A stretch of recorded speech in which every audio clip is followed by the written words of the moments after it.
Kami mohon perhatian hadirin. Acara Studium Generale akan segera dimulai.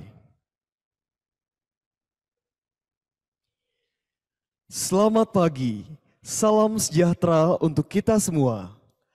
Pada hari ini, Rabu 13 September 2023, kita akan mengikuti Studium Generale bersama Ketua Komisioner Komisi Informasi Pusat periode 2022-2026, Dr. Insinyur Doni Yosugiantoro MMMPA, dengan topik Reformasi atau Revitalisasi Peran Komisi Informasi dalam mendukung ketahanan informasi nasional dan mewujudkan masyarakat informatif.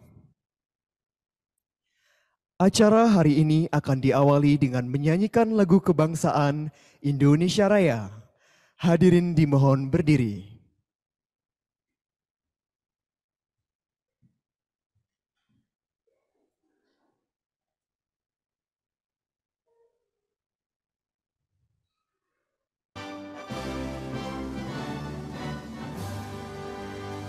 Indonesia, tanah airku, tanah tumpah darahku. Di sanalah aku berdiri, jadi pandu ibuku. Indonesia, kebangsaanku, bangsa dan tanah airku. Marilah kita bersatu, Indonesia bersatu. Hiduplah tanahku, hiduplah negeriku, bangsaku, rakyatku semuanya. Bangunlah jiwanya, bangunlah badannya, untuk Indonesia Raya. Indonesia Raya, merdeka, merdeka, tanahku, negeriku yang ku cinta. Indonesia Raya, merdeka, merdeka, hiduplah Indonesia Raya. Indonesia Raya, merdeka, merdeka, tanahku, negeriku yang ku cinta. Indonesia Raya, merdeka, merdeka, hiduplah Indonesia Raya. Hadirin disilakan duduk kembali.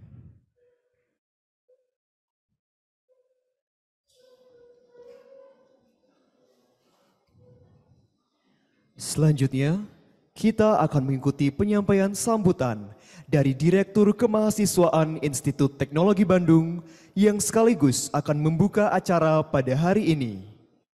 Kami silakan dengan hormat Dr. G. Prasetyo Aditama SSN MSN.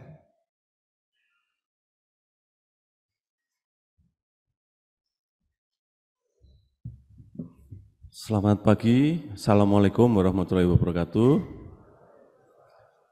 Salam sejahtera, Om Swastiastu, Namo Buddhaya, salam kebajikan. Selamat pagi sekali lagi, terima kasih kehadirannya, terutama Pak Doni Yosugiantoro, Kepala Ketua Komisi Informasi Pusat, sudah berkenan hadir di sini. Juga para staf ITB, dosen pengampu, terima kasih banyak sudah hadir di sini juga. Cukup lengkap, dosen pengampu sudah hadir. Lalu juga para mahasiswa, tentu berbahagia sekali pagi ini kita bisa berkumpul, pagi yang cerah. Dan hari ini kita mendiskusikan hal-hal yang masih terkait dengan kampanye kita bersama, kampanye ITB mengenai peningkatan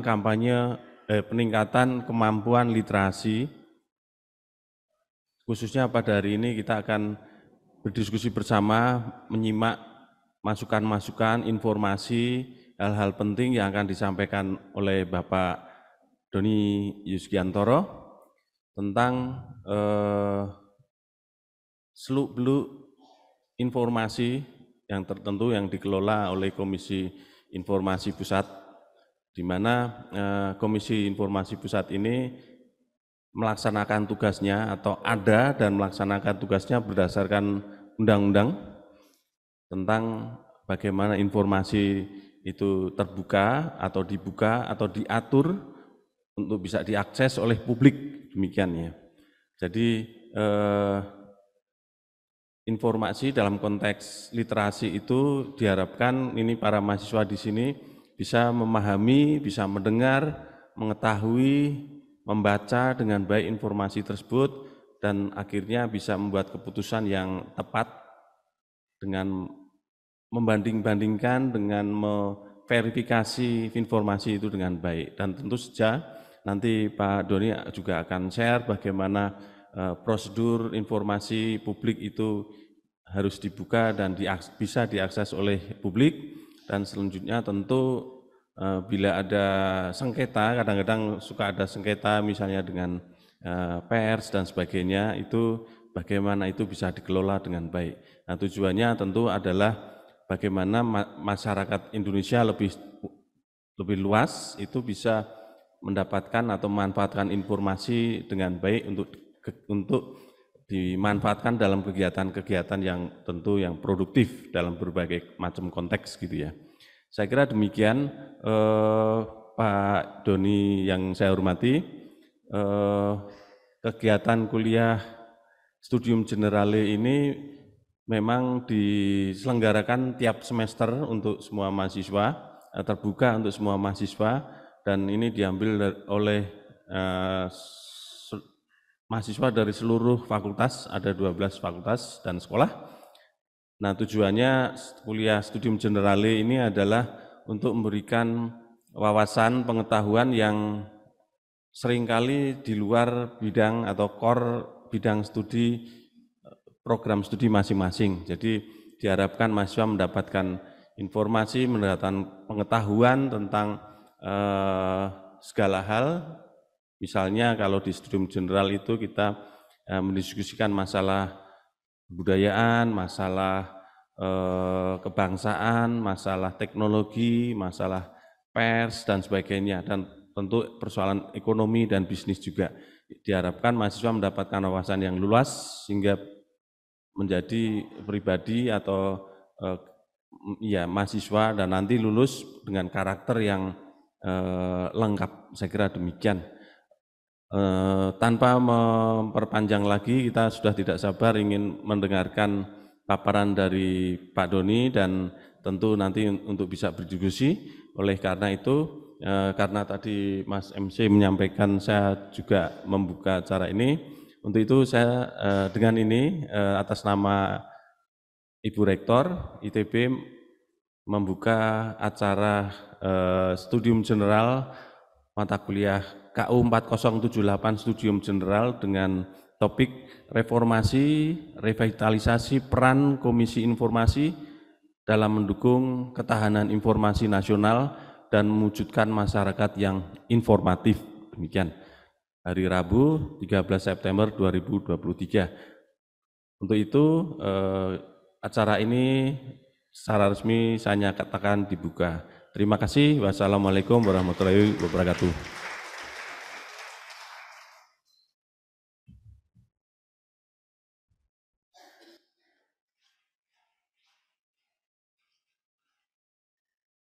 Hadirin yang kami hormati, kita akan memasuki acara utama pada hari ini, yaitu Studium Generale yang akan dipandu oleh moderator, yaitu Ibu Vivin Nursafitri, STMT.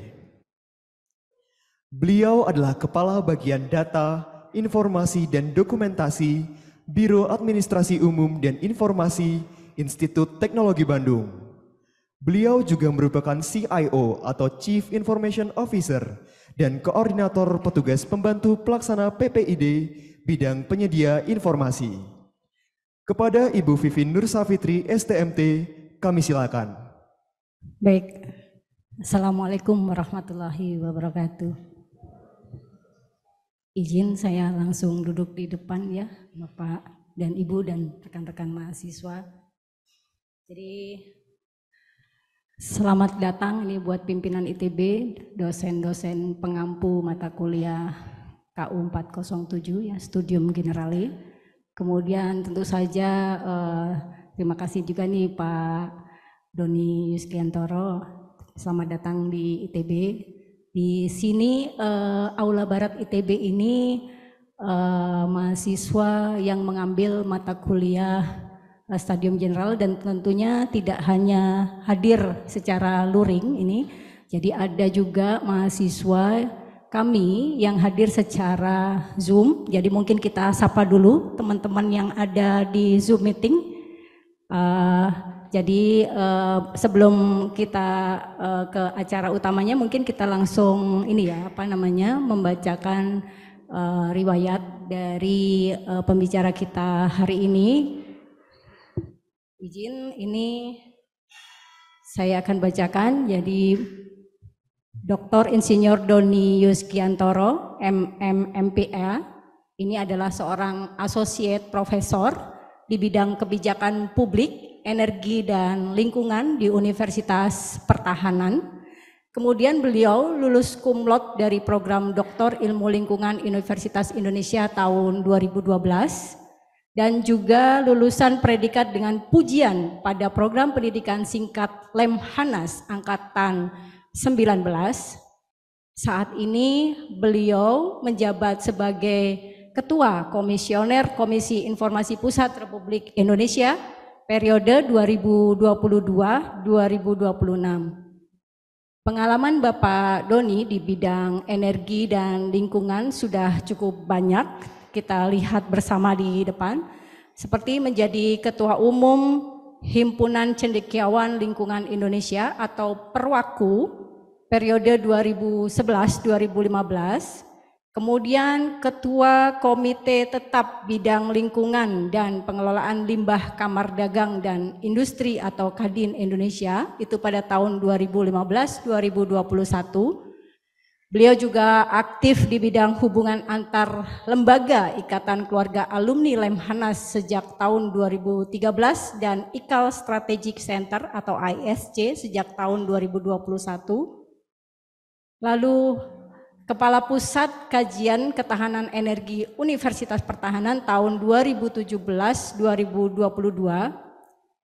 dan diperkuat juga ini ya pengalaman beliau gitu ya dengan berbagai bidang kebijakan publik seperti Ketua Komisi Bilateral Kadin Indonesia untuk negara-negara Nordik 2012-2015.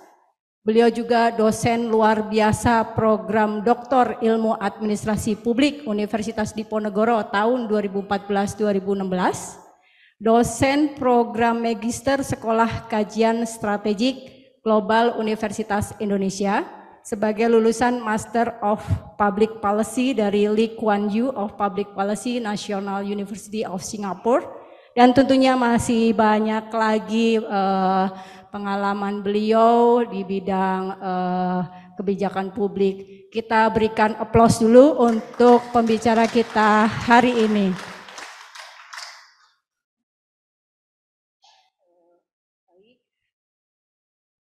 Oke, mungkin saya akan menyampaikan ini ya, apa judulnya tadi sudah diperlihatkan tadi ya, Reformasi Peran Komisi Informasi dalam Mendukung Ketahanan Informasi Nasional dan Mewujudkan Masyarakat Informatif. Mungkin tidak perlu berlama-lama, kita langsung panggil saja pembicara luar biasa kita hari ini, Bapak Doni Yuskiantoro. Mohon berkenan untuk naik ke atas panggung. Terima kasih.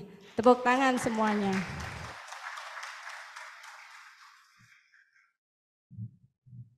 Ya. Baik, ini biasanya KIP itu selalu dimulai dengan pantun ya Pak ya. Nah, saya mau berpantun untuk Bapak ya. Jalan-jalan ke Kota Kembang. Makannya bacang pakai cabai. Untuk Pak Doni, selamat datang di Aula Barat ITB. Ya, baik.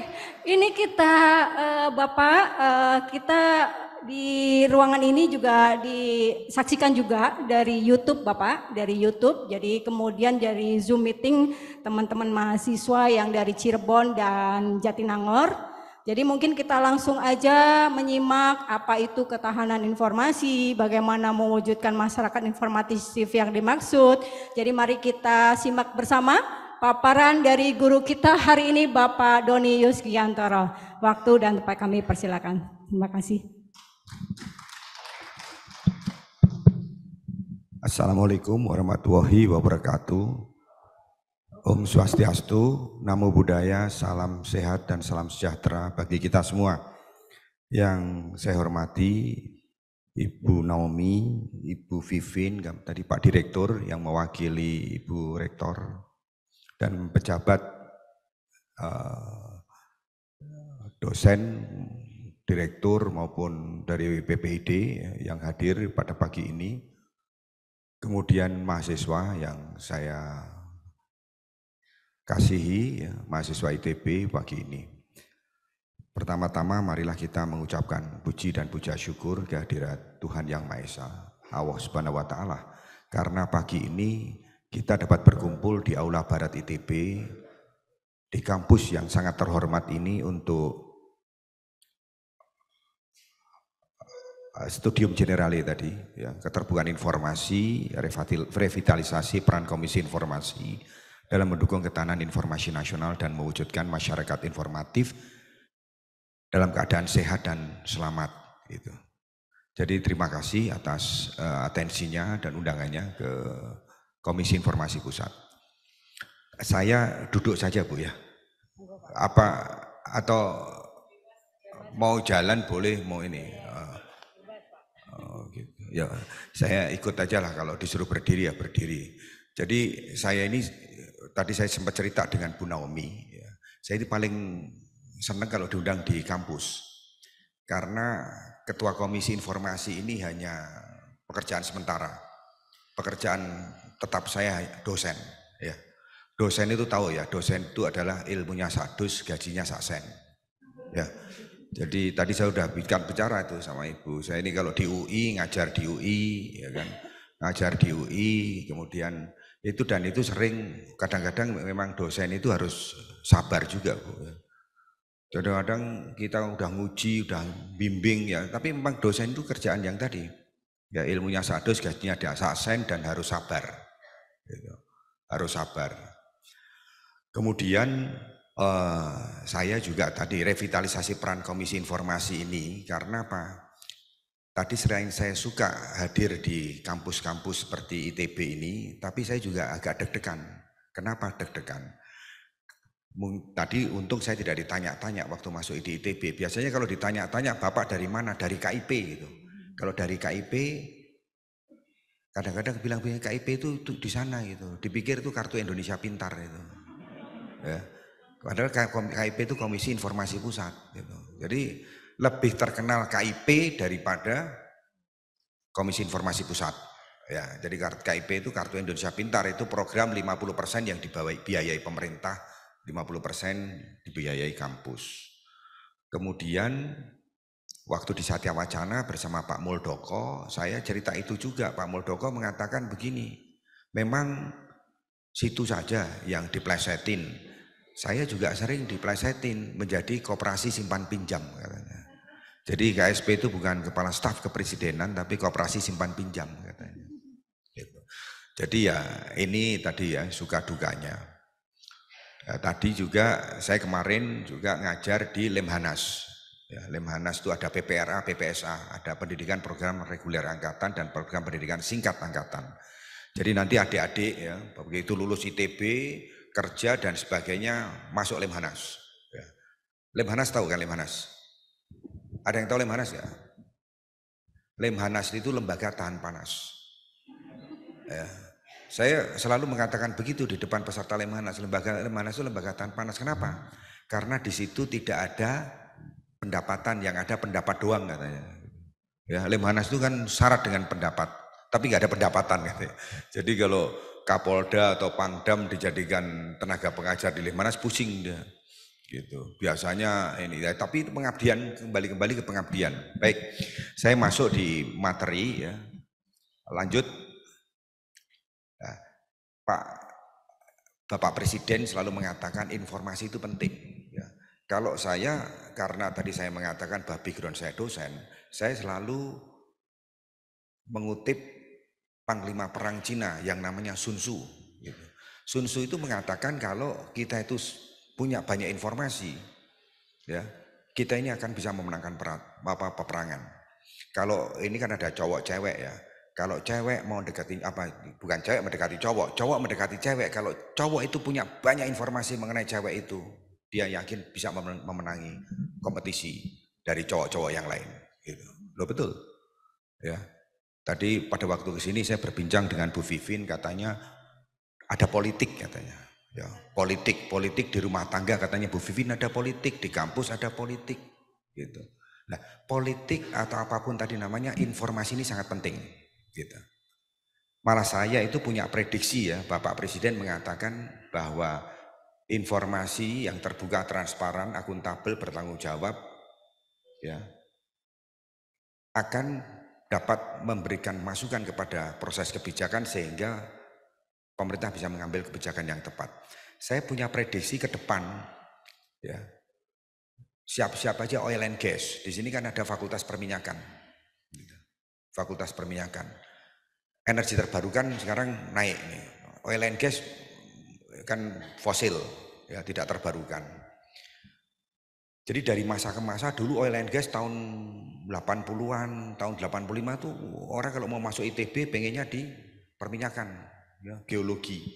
Tapi ke depan ya informatika dan sebagainya itu bisa ini. Karena apa? Prediksi ya, ini prediksi dengan statement Bapak Presiden. Ke depan itu bisnis yang menggiurkan itu adalah bisnis informasi, bisnis data, ya. Data dan informasi itu bisnis yang luar biasa ke depannya. Lanjut. Nah, informasi privat dan informasi publik gitu. Nah, kalau informasi privat dan publik, kalau informasi publik ada, informasi publik itu dengan undang-undang kami. Jadi Komisi Informasi Pusat ini ya didirikan dengan undang-undang. Undang-undangnya nomor 14 tahun 2008. Kalau informasi publik di undang-undang ada, artinya ya apa informasi yang peroleh, disimpan, dikelola, ya dikirim dan sebagainya terkait dengan penyelenggara dan penyelenggara negara. Tapi kalau saya melihat informasi publik ini ya, kalau definisi saya karena tadi saya dosen, informasi publik ini seperti barang publik, yaitu non-excludable dan non-rivalry. Non-excludable itu tidak boleh satupun orang dihalang-halangi untuk mendapatkan informasi. Non-rivalry tidak boleh ya, kalau orang mendapatkan informasi ada persaingan. Jadi orang-orang yang disabilitas itu juga harus mendapatkan informasi seperti orang tidak berkebutuhan khusus. Ya. Jadi kalau menurut definisi saya, ya udah perundang-undang ada, tapi ini karena ini di akademisi, di lingkungan kampus. Dan saya sudah state tadi bahwa saya ini berangkat dari akademisi. Informasi publik itu non-excludable dan non-rivalry. Ya, non-excludable itu tidak boleh dihalang-halangi untuk mendapatkan informasi.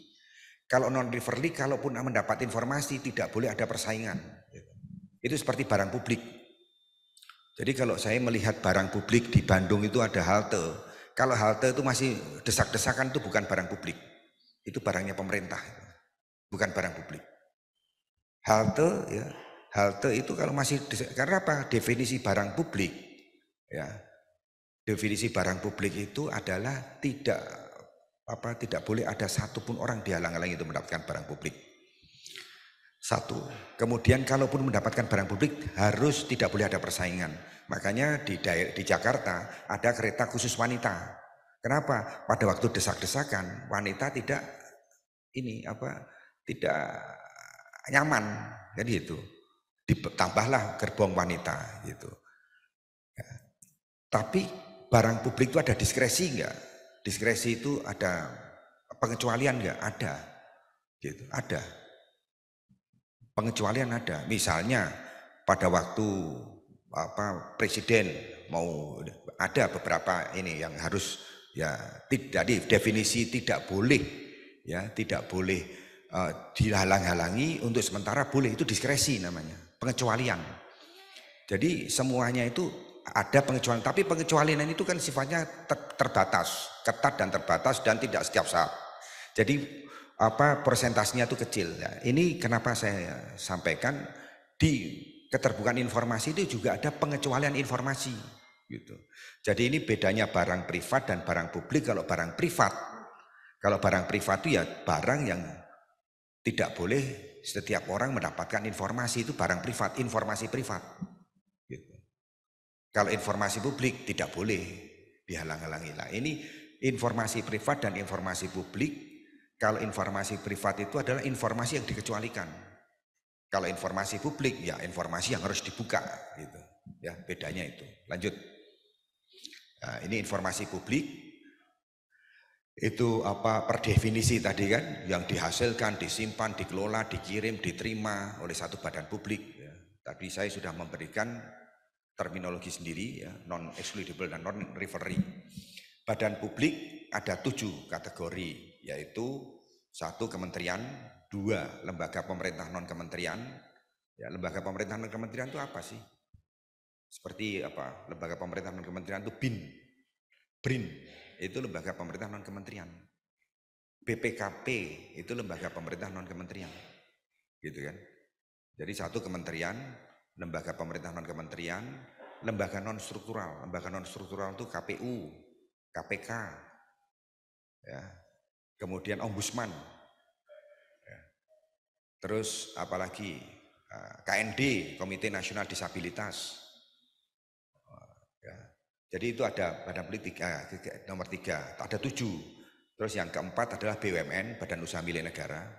Yang kelima perguruan tinggi negeri.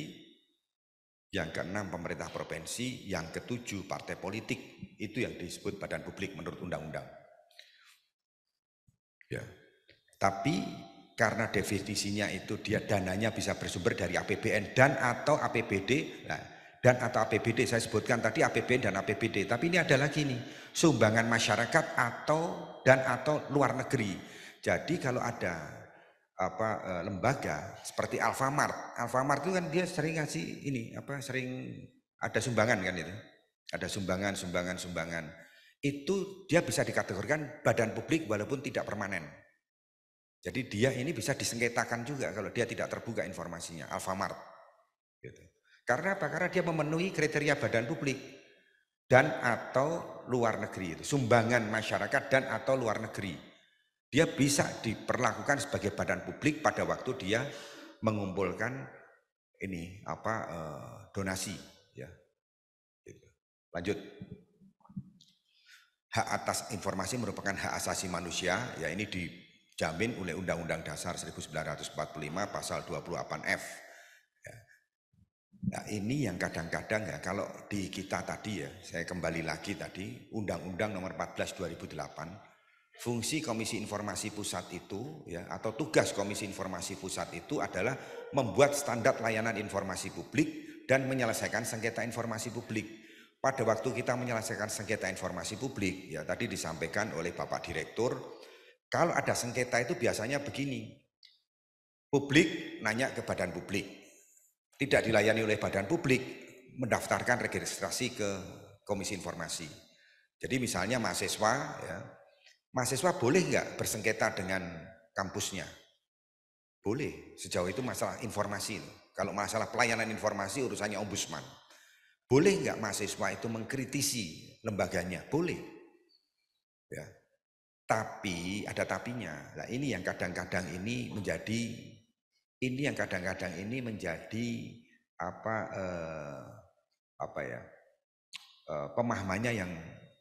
pemahamannya yang sedikit kurang ini. Banyak badan LSM ataupun NGO ataupun agen publik, ya saya mengatakan agen publik. Kalau Bu Naomi ini adalah agen badan publik karena Pak Bu Naomi ini PPID kan. Pejabat Pengelola Informasi dan Dokumentasi itu adalah agennya badan publik. Kalau agennya publik siapa? mahasiswa, itu salah satunya. Mahasiswa bisa jadi agen publik. NGO, LSM itu menjadi agen publik. Gitu. Ya. Nah, ini yang sering kali dipersengketaan. Kalau ada sengketa informasi tadi, si NGO itu ngotot. Misalnya dia bilang bahwa saya minta 700 permintaan informasi ya 700 tuh kadang-kadang. Nah, si badan publik ya bilang ini permintaannya tidak diiringi itikat baik dan permintaan yang sungguh-sungguh. Dia mendasarkannya di sini. Dia mendasarkannya di nggak bisa, kami agen publik, kami masyarakat, kami publik, kami punya hak asasi manusia. Ya, kami dijamin hak kami untuk mendapatkan informasi. Lah ini yang pemahamannya kadang-kadang harus diluruskan. Gitu. Ya, harus diluruskan. Banyak yang diminta. Jadi misalnya ada orang luar minta ke ITB, setiap fakultas dimintain hal yang sama. Saya mau minta data dan informasi mahasiswa yang ini, mahasiswa yang lulus yang diterima oleh ITB, gitu. Saya mau minta dokumen mengenai proses penyaringannya. Itu semua fakultas ya, misalnya dari universitas, mungkin fakultas nanti kalau ada sesuatu yang memang ini di fakultas ini berapa yang diterima, di fakultas ini berapa diterima. Jadi ini kadang-kadang dimaknai publik itu boleh meminta semuanya, gitu. Ya, boleh meminta semuanya lah. Badan publik juga melihat bahwa ya kami kan punya hak. Saya selalu mengatakan ke badan publik, Anda punya hak untuk mengecualikan. Ya, ada kewajiban, ada hak. Kewajibannya membuka, haknya menutup. Tapi yang ditutup itu tidak boleh seperti dulu pada waktu orde baru atau yang dulu-dulu itu tidak boleh tidak boleh dibuka. Ya. Nah, sebelum ke sini saya telepon-teleponan sama salah satu teman saya ya, yang penggiat energi di Jakarta. Dia tanya ke saya, masa saya minta ke kementerian, saya tidak sebutkan kementerian tapi pasti tahu polusi. Kemarin Jakarta kan polusi itu, ya, polusinya kental sekali. Dia mau meminta berapa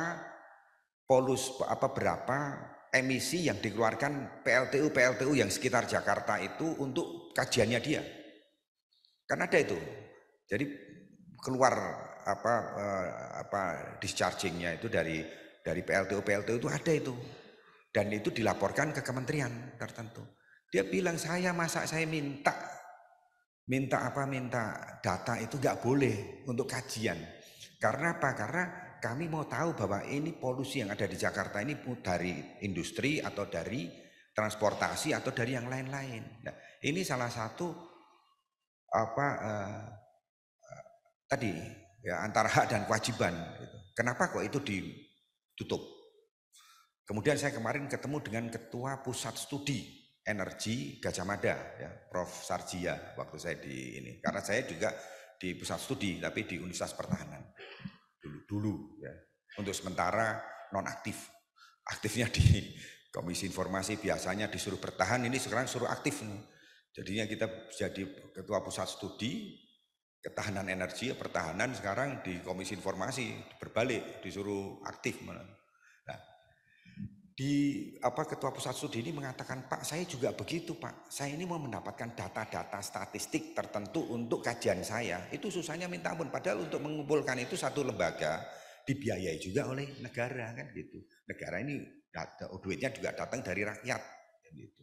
Nah, ini kurang lebih menjadi gambaran mahasiswa. Ya, begitu pentingnya Komisi Informasi menurut kami. Ini ya, saya tadi disebutkan periodenya 2022-2026. Sebelum ke sini saya karena ketemu sama beberapa dosen, saya mengatakan saya ini dosen, kerjaan saya tetap dosen dan saya tidak boleh dilarang untuk ngajar atau untuk ini karena dosen itu pengabdian gitu kan. Nah, jadi saya begitu masuk di Komisi Informasi ini ada beberapa hal yang memang harus kalau saya selalu ngajar di ruang tertutup itu, kalau kita ngajar itu kan bebas nilai ya Bu ya. Apapun bisa dibicarakan asal ya tetap ada aturannya. Itu pun tetap ada aturannya. Bebas nilai ya, saya ngajar di UI, saya ngajar di Undip, di Unan. Bebas nilai, boleh mengatakan semuanya karena prinsipnya kita di dunia akademisi ini sesuatu yang memang harus ya apa adanya. Ya, apa adanya. Tidak boleh pakai ini post-truth. Ya, post-truth itu saya sedih juga, post-truth. Nah, kita kalau ada tesis, skripsi, disertasi itu kan dasarnya data dan informasi. Kalau post-truth itu kan framing gitu namanya.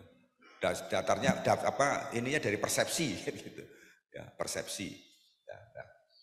Makanya di dunia akademisi ini saya mengharapkan adik-adik ini ya nanti harus lebih baik ya untuk ini kan masih banyak hal lah yang harus makanya saya waktu begitu ke ITB Bu Naomi nanya judulnya apa, saya baru kemarin pagi waktu di DPR saya mengatakan udah judulnya revitalisasi aja sama reformasi. Kenapa?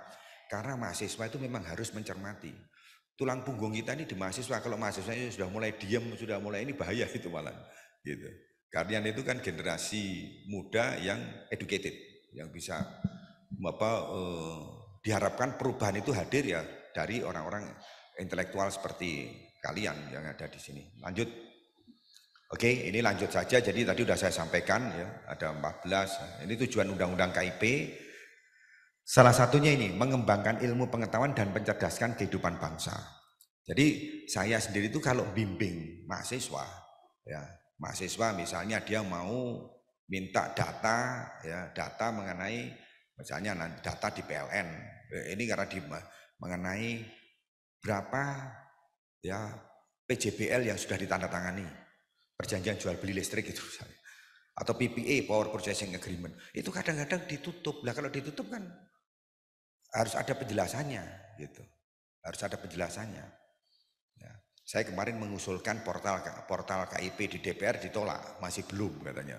Padahal itu menurut saya sebagai akademisi engagement rate itu penting. Engagement rate itu dari Komisi Informasi ke Badan Publik, Komisi Informasi ke publik gitu. Jadi di portal itu saya tadinya rencananya ada live chat, ada ada akun Badan Publik sehingga kita tiap hari itu bisa ini. Sekarang kan modelnya tidak begini itu ya.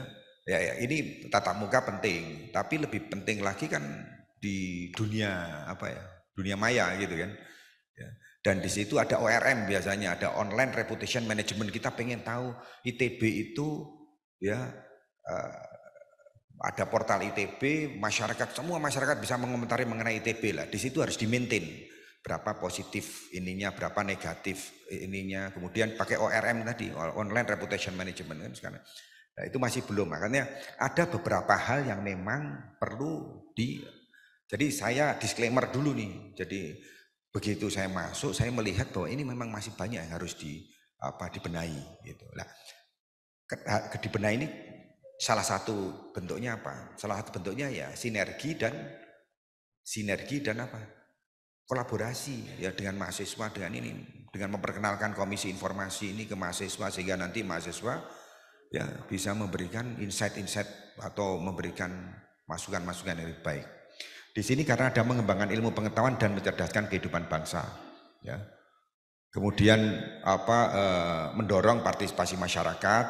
Ya, ini tadi sudah saya sampaikan dengan sengketa informasi itu banyak pemohon-pemohon informasi itu yang dasarnya ini karena ada ruang untuk partisipasi publik.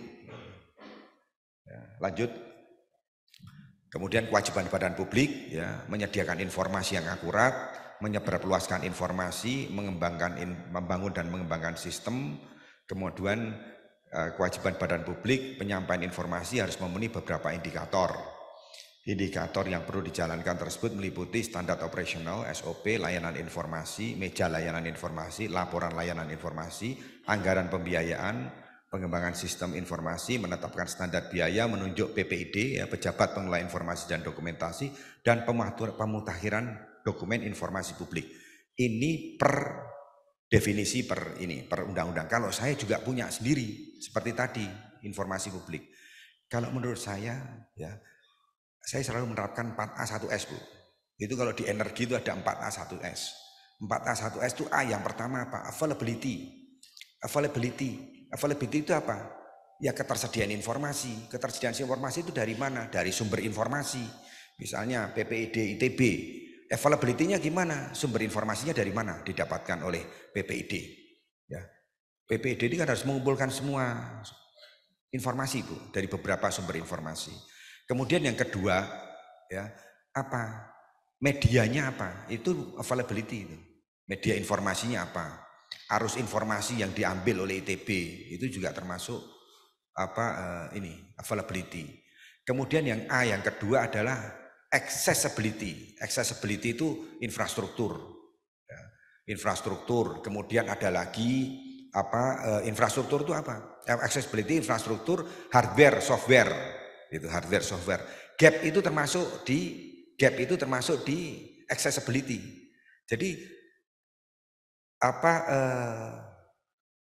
badan publik yang akan mendiseminasi informasi ini juga harus berpikir bahwa kalau yang di Jawa saja masih bisa dijangkau, tapi kalau mau menjangkau, misalnya ITB mau mengumumkan pengumuman ya penerimaan mahasiswa baru atau mau meliterasi apapun, ya harus dilihat.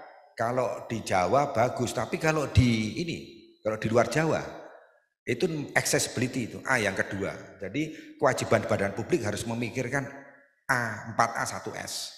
Yang A pertama tadi sudah ya ketersediaan, yang kedua accessibility. Accessibility ini juga harus dilihat gapnya, ya gap, kemudian infrastruktur dan ini hardware software. Apalagi sekarang kan lagi viral-viralnya BTS. Ya. BTS kita ini kan terhambat sekarang. BTS ini kan kemarin ya ada kasus ya BTS kita, gitu. Kemudian apakah sekarang masuk di set top box gitu. Sekarang ada set top box itu penggantian TV dari analog menjadi digital gitu kan. Nah itu harus dilihat juga itu kan termasuk media informasi. Kemudian A yang ketiga adalah affordability. Kalau affordability itu harus dilihat tarif. Jadi jangan dari daerahnya yang gap ekonominya rendah dikasih media badan publiknya ngasih tarif yang tinggi. Kan kita kalau pakai Indosat itu saya biasanya keluar langsung itu Bu. Kalau saya nelpon itu keluar 1.500 gitu. Atau kalau saya WA itu kan keluar kan 750 kalau nggak ini. Nah, kan ini media-media ini kan berbayar lah. Ini juga harus dipikirkan ya. Daerah-daerah yang ekonominya kalau meliterasi ini kan harus dilihat juga, membuat edukasi, sosialisasi ya. Diseminasi informasi juga begitu. A yang ketiga itu affordability dan A yang keempat adalah acceptability. Nah, acceptability itu yang tadi saya sampaikan. Acceptability itu penerimaan persepsi masyarakat. Nah, ini penerimaan dan persepsi masyarakat yang susah. Persepsinya badan publik begini, persepsinya masyarakatnya begini gitu. Persepsinya ITB bahwa ITB sebagai badan publik ini kan saya nggak harus membuka informasi. Buat apa juga, mereka nggak penting informasinya. Atau ini ada hak-hak pribadi, memang hak pribadi dilindungi gitu. Ya. Kemudian persepsinya mahasiswa lain lagi. Saya perlu tahu rencana kegiatan anggaran kementerian yang disalurkan kepada perguruan tinggi negeri seperti ITB misalnya. Loh, yang kalian pengenkan apa? RAB-nya, rencana anggaran biaya. Dari pihak ITB persepsinya ngapain harus tahu mengenai rencana anggaran biaya. Loh iya dong, itu dari duitnya dari mahasiswa kok. Gitu. Loh iya mahasiswa, tapi kan itu tidak ini kan. Nah, ini biasanya timbul persepsi. Nah, persepsi ini yang kadang-kadang agak susah. Makanya saya mendekatinya dengan berusaha nanti ke depan ya ada peraturan komisi informasi pergi-pergi ini yang harus agak detail gitu ya. Termasuk uji konsekuensi. Lanjut. Terbuka dikecualikan, jadi yang terbuka itu ada yang diumumkan secara berkala, ya, misalnya laporan-laporan keuangan, ya, perguruan tinggi juga wajib, ya Bu Naomi ya, berapa diterima uang masuk mahasiswa, itu kan berkala 6 bulan sekali, kerjasama dengan pihak luar, kemudian informasi serta-merta itu ya biasanya terjadi ya seperti kemarin COVID, kemudian ada diperkirakan ada penyakit yang harus ya kemarin misalnya KTT di Jakarta serta merta itu 2 minggu ke depan dosen-dosen juga WFH karena supaya lalu lintasnya tidak macet. Itu kan informasi juga yang disampaikan ya. Kemarin anak saya itu ada yang 30 tahun, ada yang 10 tahun. Yang 10 tahun tiba-tiba nggak boleh sekolah karena apa? supaya nggak macet katanya. Karena kemarin dari KTT itu serta-merta itu informasinya, gitu kan. Kemudian disediakan setiap saat ini, kalau disediakan setiap saat itu tidak harus ditayangkan, tapi tersedia, gitu. Ya ini memang nggak susah, tidak harus ditayangkan, tersedia. Jadi misalnya dilihat di berkala nggak ada, di serta-merta tidak ada, tapi mahasiswa ingin mendapatkan informasi yang ada di PPID-nya ITB ya, itu bisa juga masuk di informasi setiap saat, disediakan tapi tidak ditayangkan. Kemudian berdasarkan permintaan. Kalau dikecualikan ya rahasia negara, rahasia pribadi, rahasia bisnis. Lanjut. Ini pertimbangan secara tertulis ya. Jadi menutup informasi itu harus ada pengujiannya. Memberikan informasi ada pengujiannya juga, kemudian yang terbuka itu berdasarkan permintaan dan proaktif ya. Jadi kalau kita menyidangkan ya misalnya adik-adik nanti ya ini harapan kami itu tidak ada sengketa, lebih baik tidak ada sengketa, tapi saya kok mengatakan bahwa kalaupun ada sengketa itu sengketanya yang berkualitas. Makanya kami selalu mendorong ya mahasiswa-mahasiswa ini untuk jadi agen publik. Saya ini kadang-kadang ya kalau di waktu saya kuliah di Lee Kuan Yew School ya, anak saya juga kuliah, anak saya itu kuliah di S1-nya di Denver ya. Kalau di sini kalau orang minyak mesti ini di Colorado, di Boulder ya, ada yang di CU Boulder, ada yang di Golden ya. Kemudian ada juga yang di Irvine. Enggak, saya akan mengatakan begini saja. Saya pada waktu kuliah, anak-anak kuliah di luar. Kenapa tadi saya nyinggung anak saya? Mereka itu dengan bangga kalau saya tanya kerja di mana? NGO, non-government organization gitu. Tapi kalau di sini kerja di mana? Agen, itu kan agen sebenarnya. Ya mohon maaf jangan, kita kalau mau anak kita deket terus kemudian bapaknya atau ini kerja di mana? Agen marketing, kayaknya gimana gitu. Padahal agen itu sesuatu yang memang diperlukan gitu. Ya, agen publik, agen badan publik. Ya tadi saya mengatakan. Ya, anak saya itu pada waktu dia lulus di George Washington S2, dia kerja di K Street di Washington DC, itu ada K Street, kantornya lobbyis ya. Lobbyis, jadi pertama dekat dengan DC karena mereka kalau mau mengeluarkan ini kebijakan itu lobbyis ini pelaku. Misalnya undang-undang cipta kerja ini ya, kalau di Amerika ini karena ini pengusaha ini buruhnya nunjuk lobbyis, pengusahanya nunjuk lobbyis sama lobbyis perang itu, tapi berkualitas karena lobbyisnya ini ya lulusan George Washington, lulusan UPenn, lulusan macam-macam lah di situ. Gitu. Nah, dia sendiri waktu itu pernah mau diterima di satu kementerian, dia mengatakan saya nggak mau di kementerian. Kenapa? Loh, saya senang dengan ini, dengan jadi agen-agen seperti itu. Gitu. Nah, di Indonesia itu tidak terbiasa begitu. Kita di luar negeri kalau kita mau jual beli barang itu harus lewat agen. Kita jual apartemen, jual rumah. Yang beli harus nunjuk agen, yang jual harus nunjuk agen. Agen sama agen ini berkomunikasi. Kalau di sini dijual rumah tanpa perantara kan itu. Ya. Dijual rumah tanpa perantara. Terus ada kasusnya ibunya Nirina Zubir, ya kan? Ibunya Nirina Zubir itu kan perkara ininya di surat-surat tanahnya diambil, kemudian dipalsukan dan sebagainya. Jadi saya menekankan agen publik itu harus ada. Jadi mahasiswa ini bisa menjadi agen publik. Jadi agen publik itu yang terkenal apa? Misalnya ICW, Kontras, Jatam, kemudian ada Greenpeace. Itu kan agen publik semua itu. Dan antara badan publik dan publik ini harus berimbang.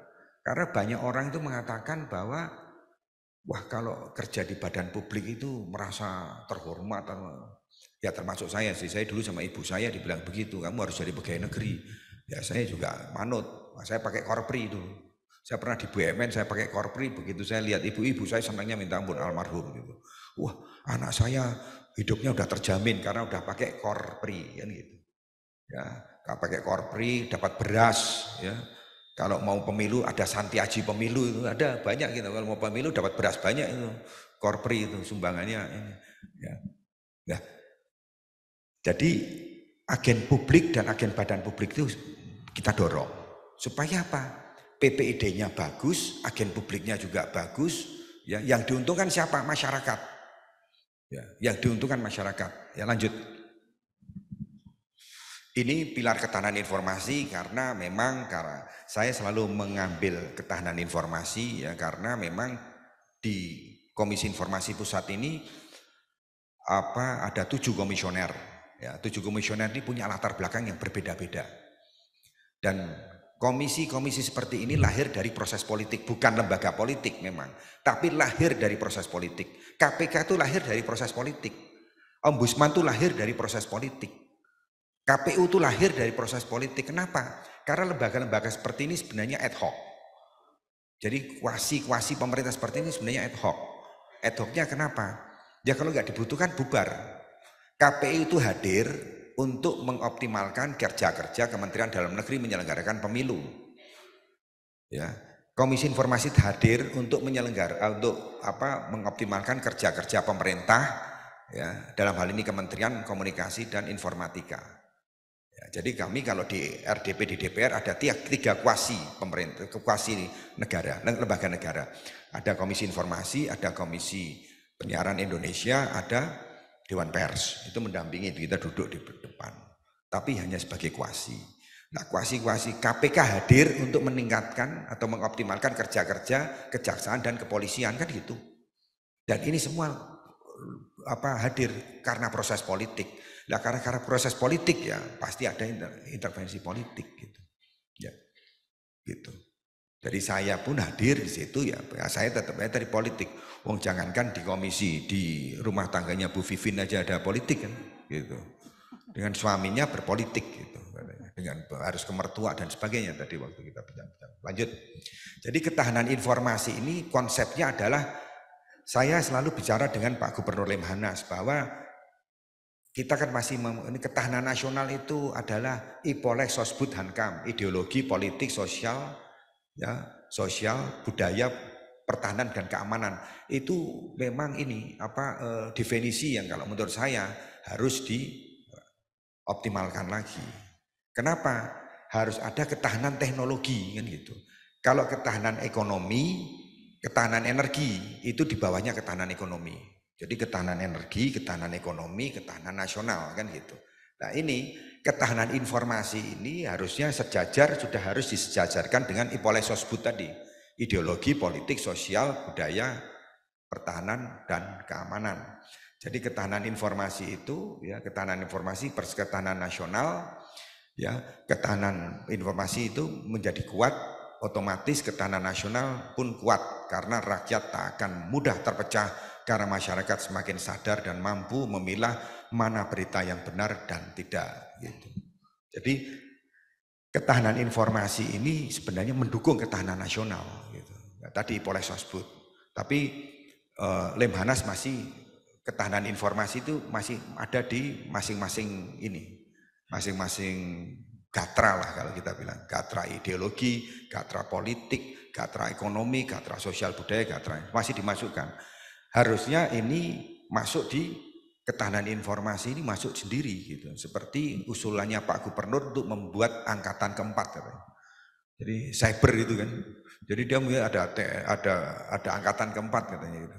Ya, ada angkatan darat, ada angkatan udara, ada angkatan laut, ada angkatan cyber. Gitu.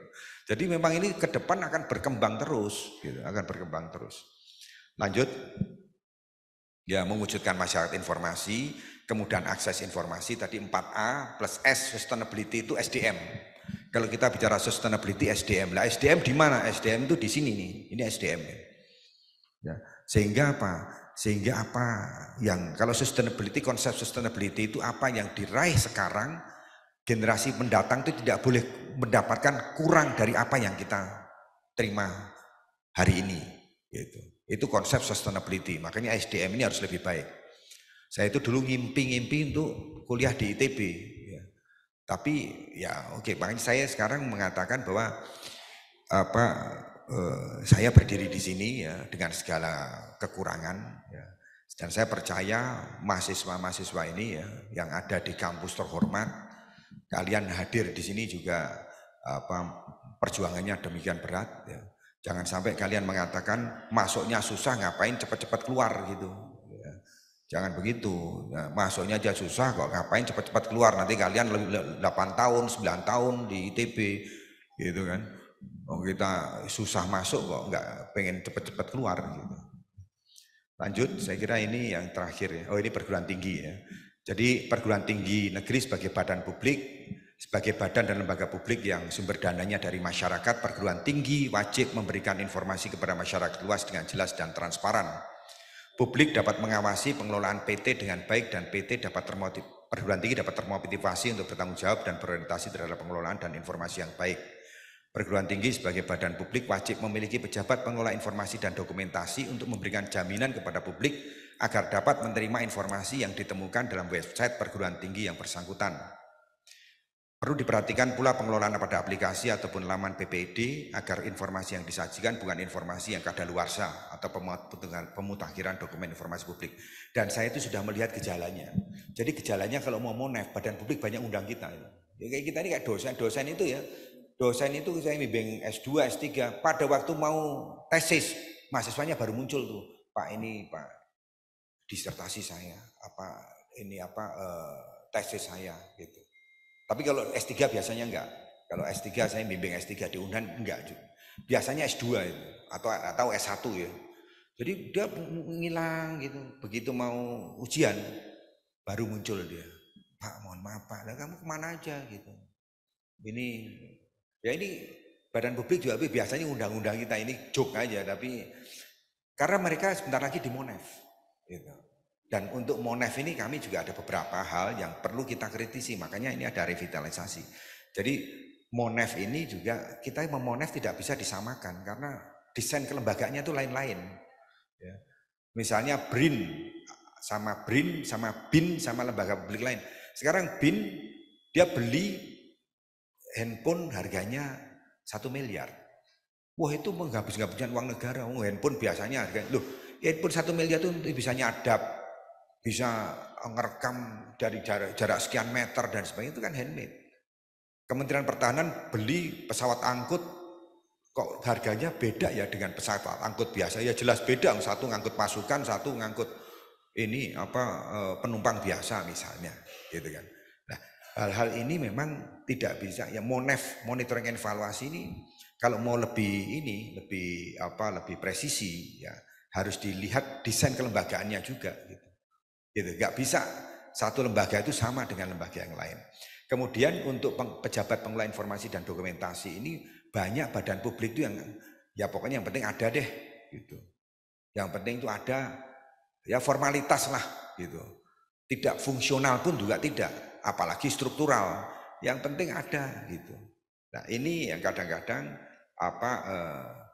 pada waktu ada sengketa karena PPID-nya ini PPID-nya itu tidak konsisten, PPID-nya tidak diwadahi dalam satu fungsi yang tetap. Biasanya kalau sengketa itu nggak karu-karuan itu. Jadi PPID-nya ada beberapa badan publik yang mengatakan, wah saya nggak tahu karena itu urusan irjen gitulah kok. Ya PPID di situ adalah agen badan publik. Jadi PPID ini juga harus tahu mengenai semuanya karena memang PPID ini fungsinya itu lebih besar daripada humas. PPID ini seluruh data, dokumentasi, informasi yang ada di kampus ini harus tahu PPID. Dan kantornya harus bisa dijangkau. Ya walaupun bisa pakai website dan sebagainya harus bisa dijangkau. PPID-nya di mana Bu Naomi? Lokasinya?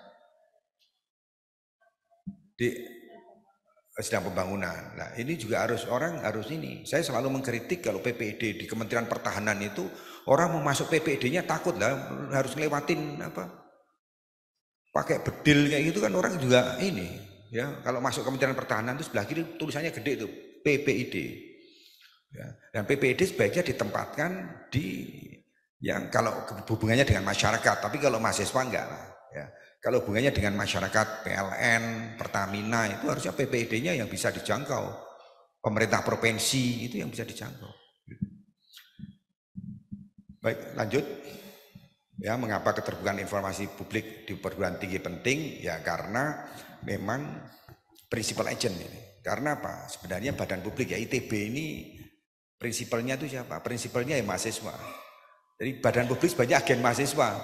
Karena apa? Karena prinsipal itu kan yang bayar gitu. Kecuali kalau kalian di sini nggak bayar, dibayarin oleh apa lembaga.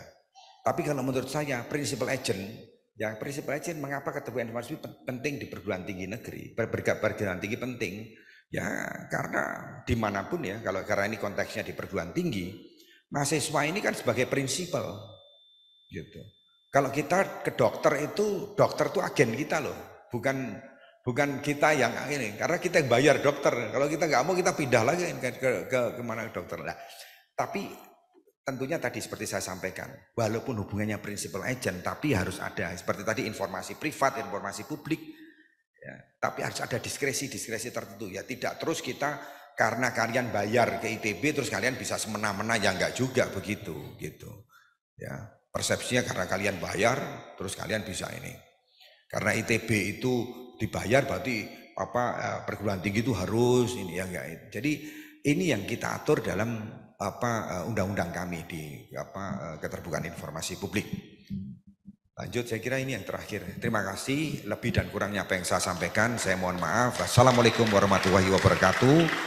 Om Santi Om, salam sehat dan salam sejahtera bagi kita semua. Terima kasih. Terima kasih Pak Doni Yuskiantoro atas paparannya ini. Kita pas sekali Pak, Bapak waktunya dengan protokoler bisikin ke saya 10+10 katanya. Jadi Bapak itu sangat pas sekali. Jadi kita mungkin masuk saja ke sesi tanya jawab ya Pak ya. Izin ya Pak ya. Kami akan mengundang mahasiswa yang hendak bertanya kepada Bapak Doni Yuskiantoro. Mungkin dari Albar dulu ya, kita 3 pertanyaan dulu dari sayap kiri, sayap tengah, dan sayap kanan. Kemudian nanti mungkin langsung dijawab oleh Bapak. Kemudian kalau masih ada waktu nanti kita ke yang teman-teman yang di Zoom ya Pak ya, izin. Baik, silakan berdiri mahasiswa-mahasiswi, mangga silakan berdiri, tidak terlihat itu yang angkat tangan. Nah, siapa itu? Ya, 1 yang di tengah ya, 1. Yang dari sana tidak ada? Atau udah langsung 2 ya? Oke, 2 semuanya. Mohon disebutkan nama dan NIM-nya. Silakan maju ke depan dekat mic untuk menyampaikan pertanyaannya. Baik, selamat pagi Pak Doni dan teman-teman mahasiswa sekalian. Perkenalkan, nama saya Ilham dari Teknik Metalurgi. Dari tadi Bapak menjelaskan tentang informasi di ranah publik ya Pak, dengan kaitannya informasi publik dengan badan publik. Nah, saya ingin bertanya apabila ada suatu protokol atau tata caranya untuk menggali informasi dari perusahaan-perusahaan yang bukan di ranah publik itu Pak, seperti perusahaan swasta. Karena saya punya concern di mana perusahaan swasta juga berpengaruh terhadap isu-isu lingkungan dan isu-isu energi. Sebut saja apabila ada suatu perusahaan swasta ingin membuat suatu proses atau suatu proyek yang memiliki kebutuhan energi yang banyak dan masih dipenuhi oleh katakanlah energi yang belum terbarukan, kan itu akan mempengaruhi lingkungan kita secara drastis gitu. Jadi bagaimana caranya kita menggali informasi tersebut gitu. Terima kasih Pak. Baik, mau langsung dijawab atau kita kumpulkan dulu Pak? Oh, langsung dia, mangga. Oh, dikumpulkan dulu, ya. Baik, kita pertanyaan yang kedua, mangga silakan maju ke depan dekat mic. Selamat pagi semuanya. Nama saya Muhammad Fadlan Armon dari Prodi Manajemen DB. Saya ingin nanya kepada Pak Doni. Tadi sempat bahas tentang masalah ketahanan nasional dan ketahanan informasi. Yang saya ingin nanya itu bagaimana mekanisme memilah informasi yang bisa dibagikan kepada publik sebagai akte transparansi, dan bagaimana mengetahui informasi yang perlu ditahan dulu. Terima kasih. Baik, jadi ini ada 2 pertanyaan kita. Jadi yang pertama tadi Pak, bagaimana tata cara menggali informasi ke perusahaan swasta ya yang berpengaruh kepada lingkungan gitu ya. Terus kemudian yang kedua ini bagaimana mekanisme penerimaan informasi dibagikan kepada publik begitu ya. Baik, mungkin silakan Bapak. Oh, dikumpulin. Masih ada lagi Bapak mahasiswa? Oh, masih ada lagi rupanya Pak. Tadi yang ngacung cuma 2 Pak. Mangga silakan maju ke depan. Kita 3 pertanyaan ya. Selamat pagi, perkenalkan nama saya Wahyudi Huta Barat dari Prodi Kimia. Yang ingin saya tanyakan adalah, mungkin bridging dulu ya. Saya sebagai salah satu mahasiswa yang berasal domisili asalnya dari Wamena, Papua, tempat di mana sering ada konflik ya sebenarnya. Jadi kami tuh sering sekali mengalami namanya keterbatasan informasi karena selain jaring koneksi internet yang sangat buruk di sana, beberapa kali saat isu sedang memanas akan terjadi pemutusan koneksi. Dan bahkan menurut kami itu sangat tidak sesuai dengan apa yang kami harapkan karena mungkin untuk membatasi penyebaran hoax, tapi jadinya kami mendapat keterbatasan untuk berhubungan dengan keluarga kami untuk menanyakan kabar, misal seperti itu. Nah, untuk apa yang ingin saya tanyakan adalah bagaimanakah mungkin apakah memang solusi yang diberikan hanya sebatas itu saja sehingga terjadi pemutusan informasi antara kami yang sedang berada di dalam situasi konflik panas itu dengan publik lain gitu. Mungkin untuk kami menyampaikan informasi agar dunia lain tahu bagaimana keadaan kami di kondisi saat seperti itu. Mungkin itu saja. Terima kasih. Ya, terima kasih. Mungkin 3 dulu Pak izin. Nanti kita 3 lagi dari Zoom. Jadi yang pertama mungkin dari mahasiswa dari metalurgi tadi ya. Tata cara menggali informasi ke perusahaan swasta, bagaimana cara kita mendapatkan informasinya. Kemudian yang kedua, tadi bagaimana mekanisme penerimaan informasi untuk dibagikan kepada publik yang dari mahasiswa Prodi Manajemen tadi Pak ya. Kemudian dari Prodi Kimia menanyakan, ini ternyata dari luar ini ya Pak ya, dari Papua tadi ya. Jadi ada isu ketika terjadi sesuatu situasi yang memanas, jadi pemutusan koneksi begitu Pak. Tadi kan 4A 1S tadi itu Pak ya, aksesibilitasnya itu jadi nggak bisa gitu, tidak bisa diakses gitu informasinya karena memang sengaja diputus atau bagaimana begitu. Mohon yang kedua bagaimana mekanisme penerimaan informasi sehingga bisa dibagikan kepada publik begitu ya. Ya, terima kasih. Baik, terima kasih. Satu yang swasta ya. Kita memang tidak mengatur di swasta. Jadi swasta itu ditempatkan biasanya swasta itu ditempatkan sebagai pemohon informasi gitu ya. Jadi kalau ada pemohonnya badan publik, termohonnya badan publik juga nggak bisa. Kita nggak bisa menjembatani misalnya sekarang Bawaslu sama KPU. Bawaslu sama KPU ini sekarang lagi ribut, ya udah itu kalau ribut masalah CKDK, masalah silon gitu kan, sistem informasi calon ya silon, ada SIKADK itu sumbangan ke partai politik. Kami tidak bisa. Itu ada DKPP, ada dewan K-nya itu apa sih? Dewan apa? Coba saya kok enggak ini. Dewan apa? Dia dewan pengawas, bukan dewan pengawas. Kalau Bawaslu kan pengawas. KPU ini. Kalau DKPP apa? Dewan kehormatan. Ya. Dewan Kehormatan Penyelenggara Pemilu, betul kan? Ya sekarang lagi panas di sana. KPU-nya pengennya, nah KPU juga kirim surat ke kami. Ya KPU kirim surat minta arahan gitu kan untuk si KDK ini bisa di ini kan. Ya kita tentunya dengan beberapa komisioner berembuk dulu ini.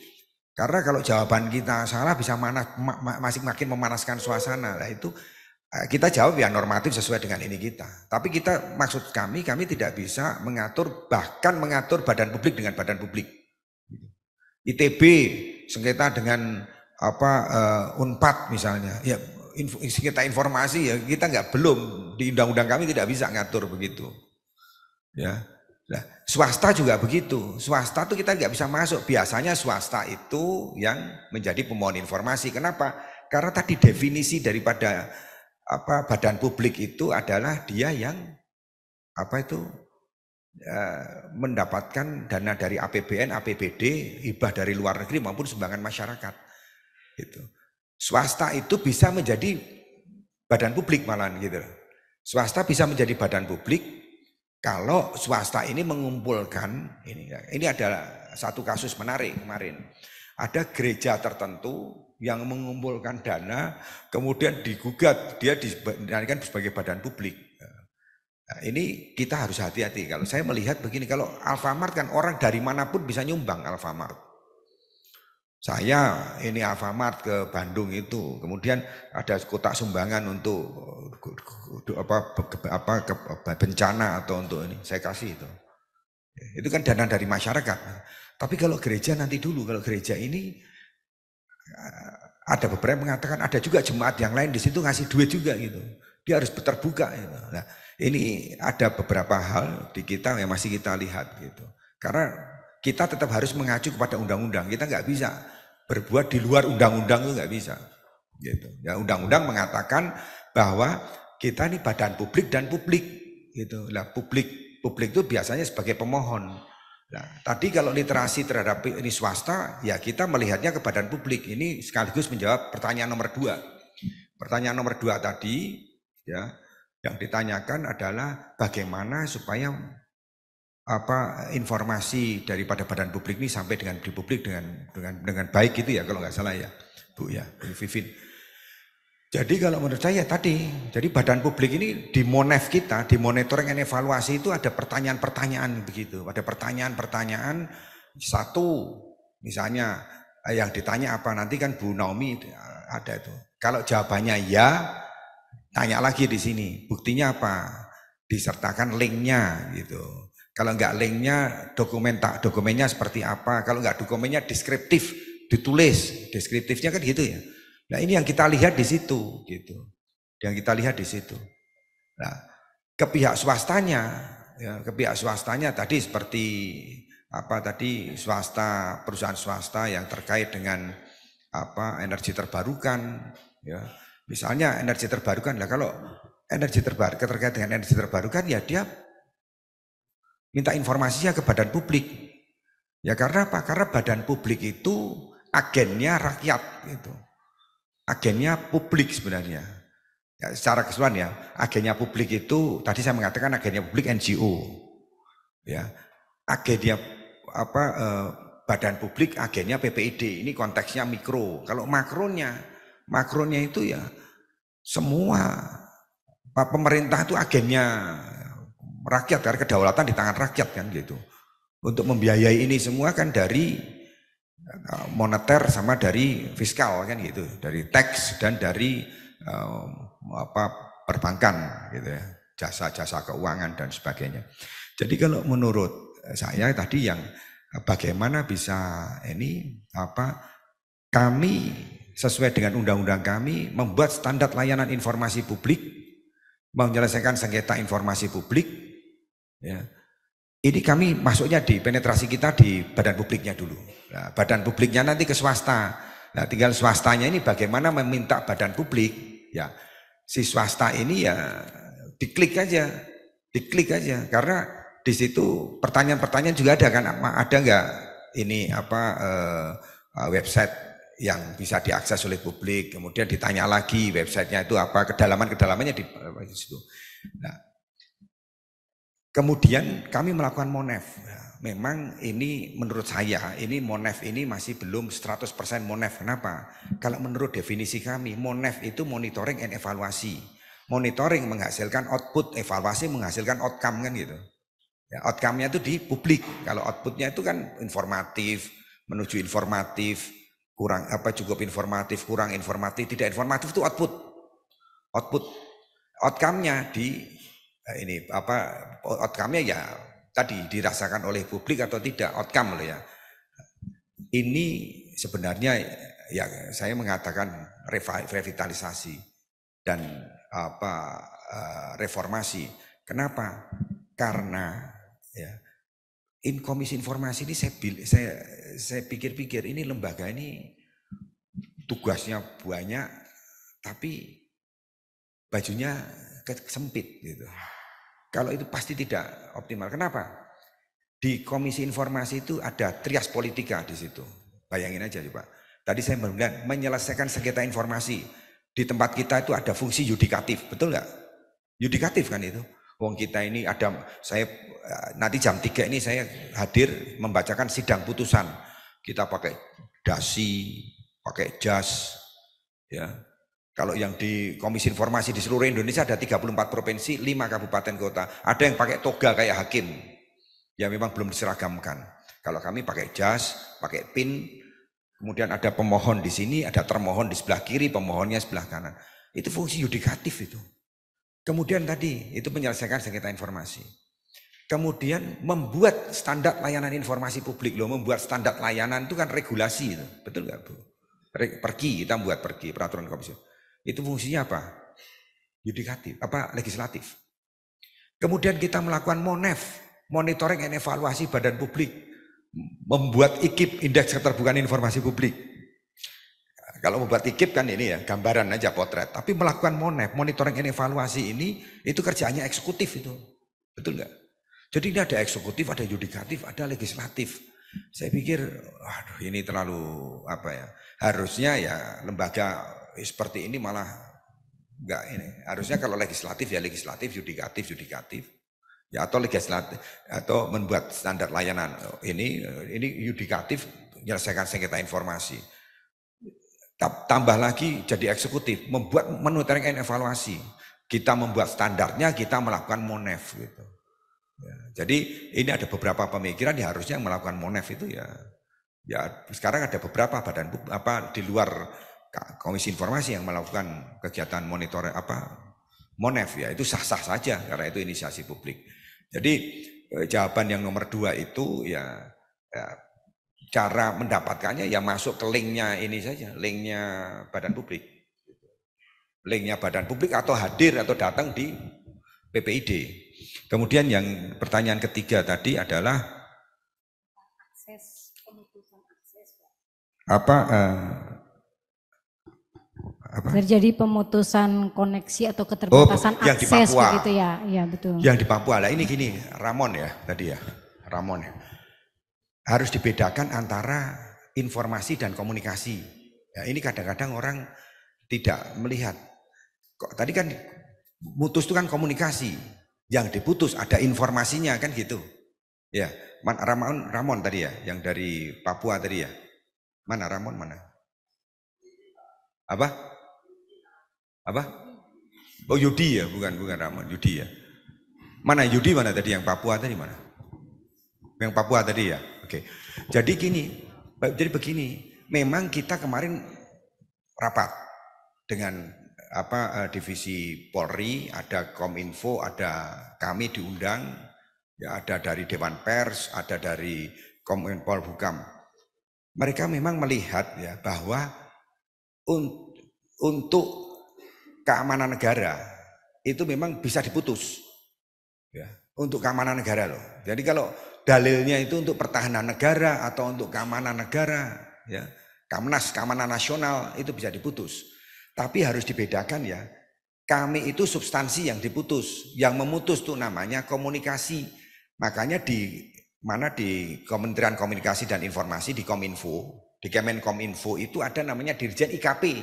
IKP itu Dirjen Informasi, Komunikasi dan IKP, Informasi Komunikasi Publik. Jadi komunikasi itu bukan di kami kalau komunikasi. Kami hanya melihat informasi, diseminasi informasi yang dilakukan oleh badan publik. Gitu. Jadi kami sendiri sebenarnya tidak berhak untuk mendiseminasikan informasi, nggak bisa. Komisi informasi nggak bisa. Terus ada komisi informasi, terus komisi informasi ini bisa apapun informasinya tanya ke komisi informasi. Ya harusnya begitu.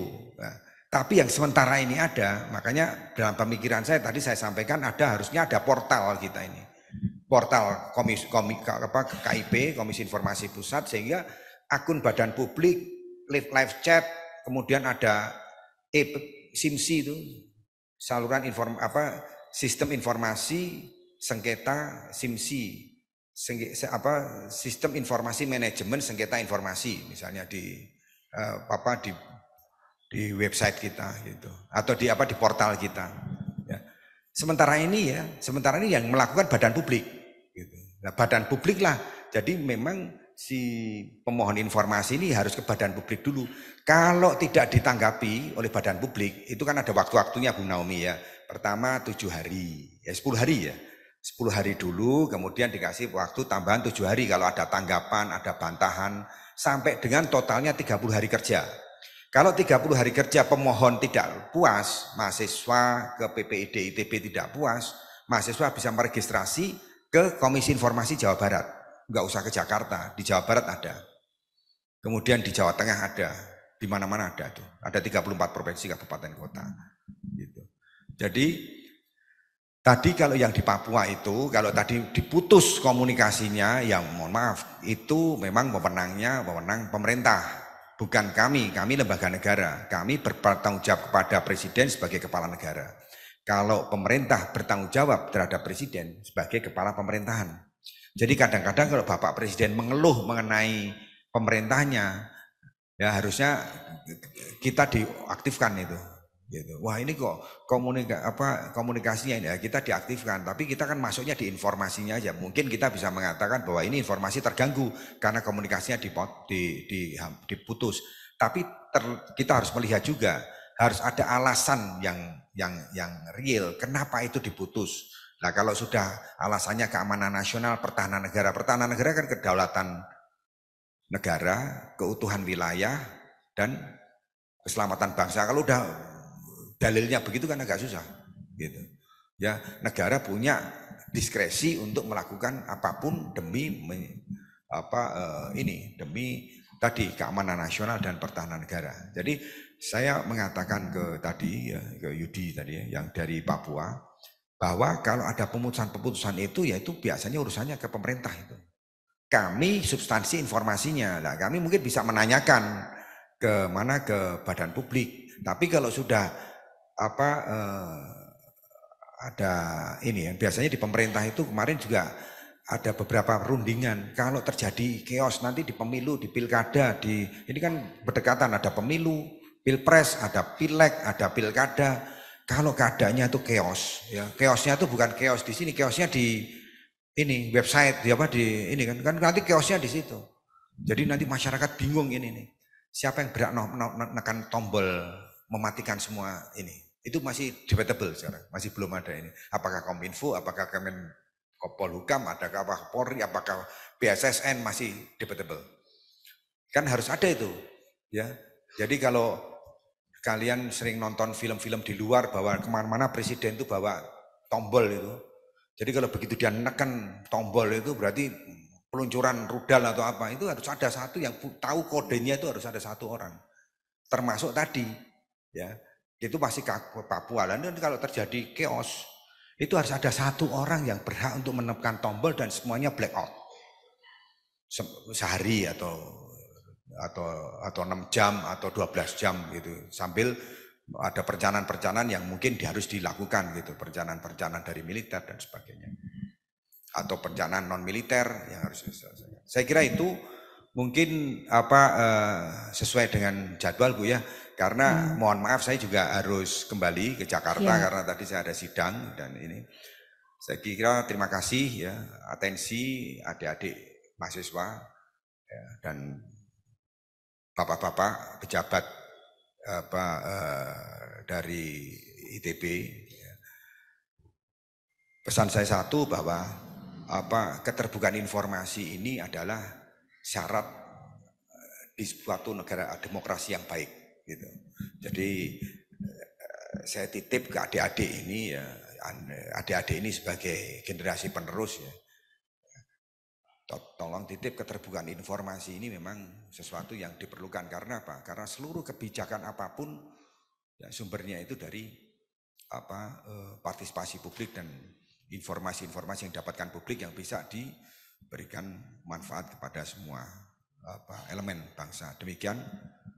Terima kasih. Wassalamualaikum warahmatullahi wabarakatuh. Terima kasih Pak Doni. Semoga menjawab ya adik-adik mahasiswa. Tapi sebenarnya kami itu masih ada ini Bapak, barangkali di Zoom itu mungkin ada pertanyaan tidak dari Zoom? Izin Bapak, kami masih ada waktu 10 menit lagi. Ini ditayangkan di depan ini ada pertanyaan dari Quanta dari YouTube ya. Ini apa yang dimaksud dengan suprastruktur sebagai pilar ketahanan informasi? Bisakah dijelaskan kepentingannya dalam kehidupan sehari-hari dan diberikan contoh nyata? Kemudian pertanyaan kedua ada Kiflan Yuda, ini via YouTube juga. Bagaimana skema pelaporan sengketa informasi publik ke Komisi Informasi? Saya masih bingung Pak dengan yang dimaksud sengketa informasi publik yang ada dalam tupoksi KIP. Terima kasih. Sepertinya ini dari YouTube tidak mencantumkan nama dan mahasiswa kita ya. Bagaimana Bu Naomi, Bapak? Apakah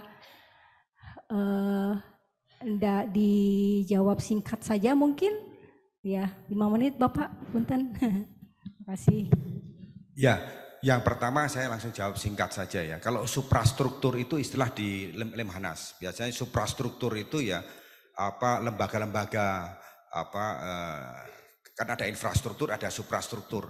Jadi kalau pertanyaannya suprastruktur sebagai pilar ketahanan informasi ya, suprastruktur itu kurang lebihnya badan publik itu juga suprastruktur, gitu ya. Badan publik ini salah satu unsur suprastruktur. Kemudian dijelaskan kepentingan dalam kehidupan sehari-hari dan diberikan contoh nyata ya. Pilar.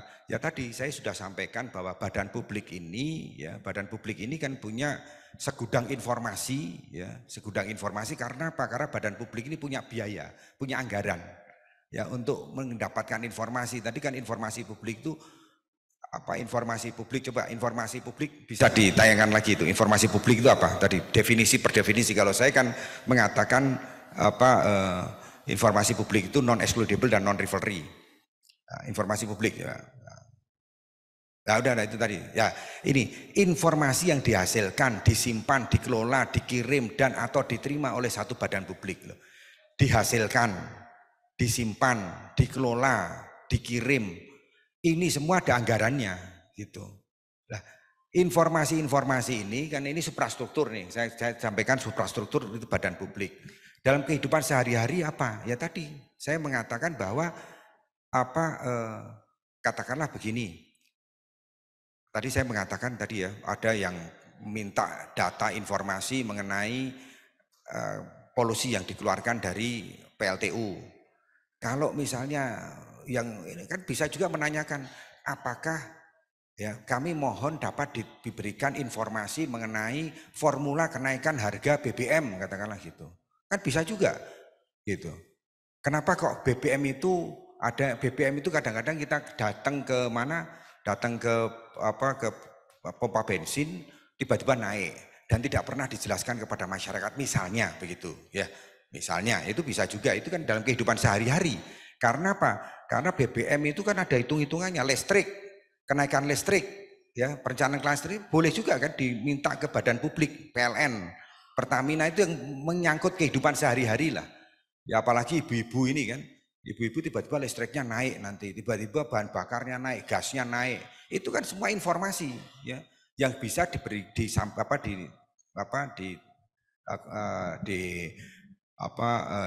informasinya lewat badan publik tadi yang merupakan suprastruktur. Kemudian apa pertanyaan kedua apa tadi?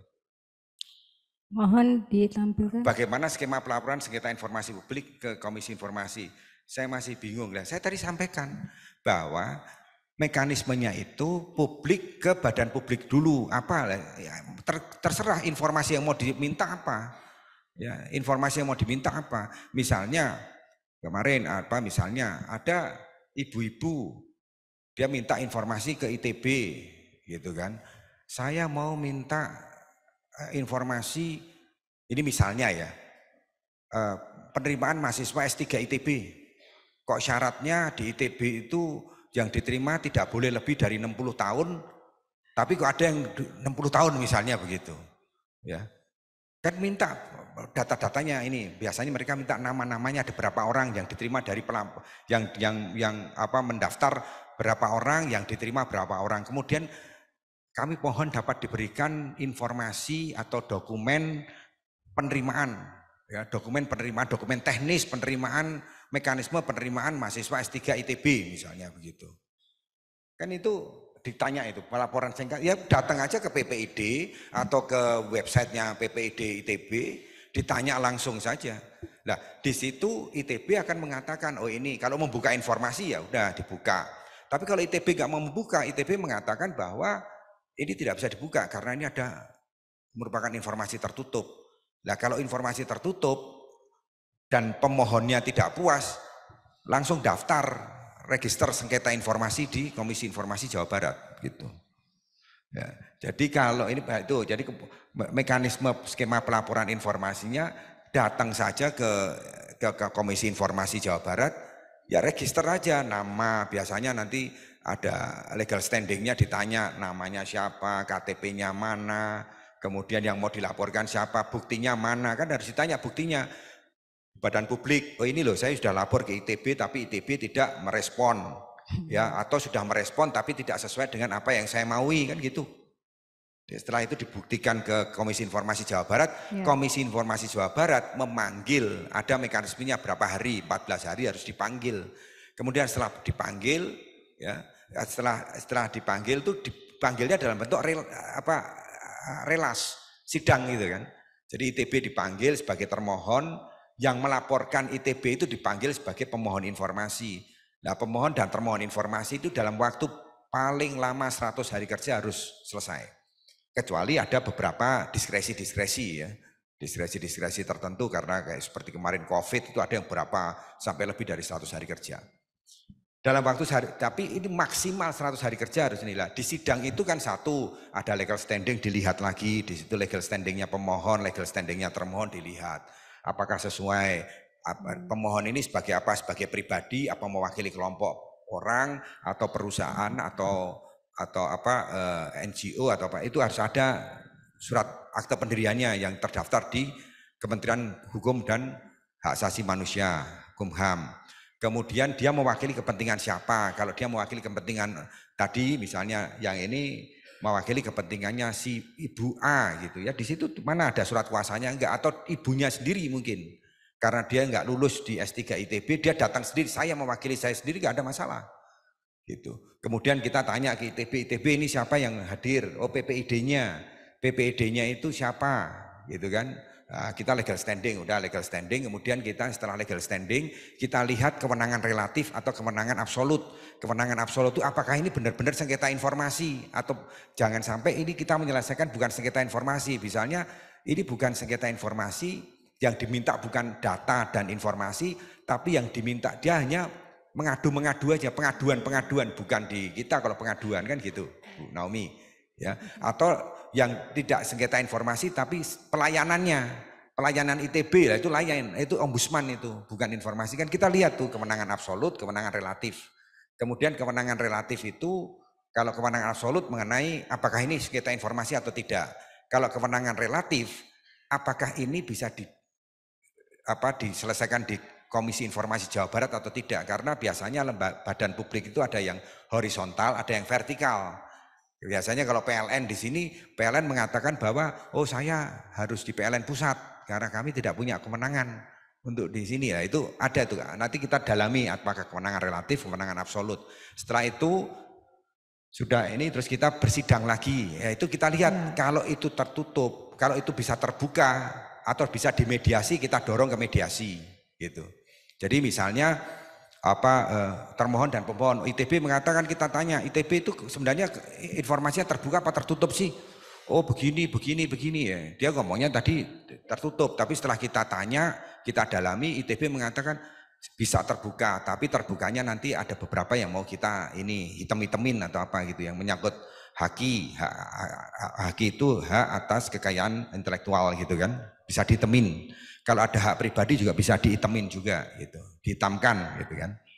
Jadi ada beberapa sidang pendalaman. Kemudian kalau perlu saksi ahli, kita datangkan saksi ahli. Kemarin kita menyidangkan Kementerian Dalam Negeri, kita hadirkan Profesor Susi dari Unpad, Guru Besar Tata Negara, hadir saksi ahli dari sisi mana, pemohon atau termohon.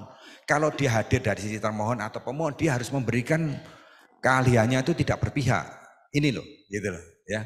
Nah, itu jadi ya seperti sidang biasa, ada pendalaman, kemudian nanti ada penyampaian bukti-bukti, ya alat bukti, kemudian habis itu baru penyampaian kesimpulan, pembacaan putusan. Nah, ini tidak boleh lebih dari 100 hari kerja, kecuali ada hal-hal tertentu tadi. Maksimal 100 hari kerja, tapi biasanya ada juga yang sekali sidang ini ternyata bisa dimediasi. Langsung mediasi, kita sediakan ruang mediasi di samping, kalau di Jakarta loh ya. Setelah mediasi tuntas, balik lagi ke adjudikasi non litigasi, kita bacakan putusan selesai. Gitu. Jadi mekanismenya seperti itu ya. Jadi seperti mekanisme sidang. Jadi kalau pertanyaannya pelaporan ya dilaporkan saja ke Komisi Informasi, tapi dengan membawa bukti-bukti yang sudah bukti-bukti ke PPID. Kalau ITB ya membawa ke ini, PTB kan ada itu biasanya ada formnya kan, ada formnya atau Bu Naomi? Formnya dibawa ke ini. Ya. Gitu. Ya. Ada ya. Saya kira itu. Iya. Ya. Terima kasih. Sudah, terima kasih banyak. Aplaus dulu untuk Pak Doni. Baik rekan-rekan sekalian, para mahasiswa, Pak Doni. Jadi sebelum merangkum gitu ya, meringkas atau rangkuman dari Stadium Jenderal kita hari ini. Jadi Pak Doni, tadi yang disampaikan Pak Doni itu mudah-mudahan sangat bermanfaat buat kami semua. Jadi kalau jadi dosen itu kan amalannya itu banyak ya Pak ya. Gak ada habisnya itu amal hajariah. Kalau tadi Bapak bilang dosen itu kerjanya dos-dosan, gajinya sen-senan. Kalau buat saya itu dosen itu bisa diartikan dosane wis entek Pak, karena sudah banyak memberikan amalan tiap hari gitu. Jadi dosen itu panjangan dari dosane wis entek gitu.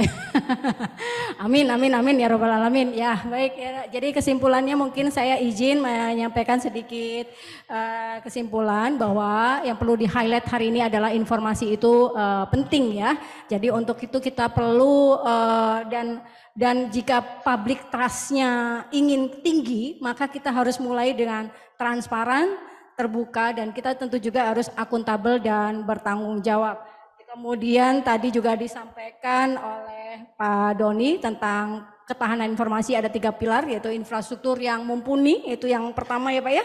Kemudian suprastruktur dan sumber daya manusia yang unggul, dengan ini akan mencapai ketahanan nasional insya Allah. Kemudian untuk mewujudkan masyarakat informasi, ini kita perlu ada kemudahan akses informasi, kemudahan akses teknologi, dan literasi yang memadai. Baik, terima kasih banyak atas kehadiran Bapak Doni Yusgiantoro pada kuliah umum pada pagi hari ini, juga tentunya para pimpinan ITB, para mahasiswa. Saya akan tutup dengan pantun lagi Pak, izin. Burung cendrawasih indah warnanya, jambulnya panjang, suaranya merdu. Terima kasih atas kehadirannya, semoga kita semua sehat selalu.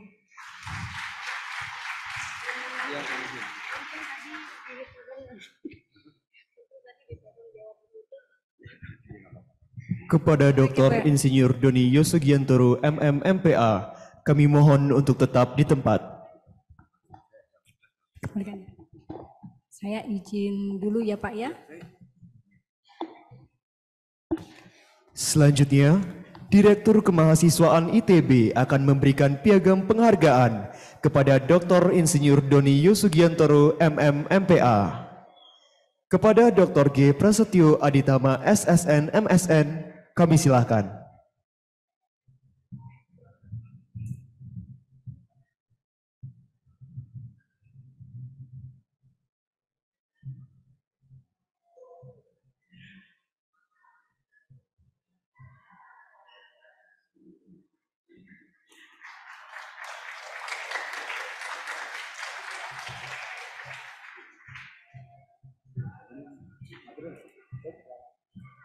Baiklah hadirin, dengan demikian Studium Generale pada hari ini telah selesai. Terima kasih atas perhatian hadirin dalam mengikuti acara ini. Selamat siang, salam sehat selalu.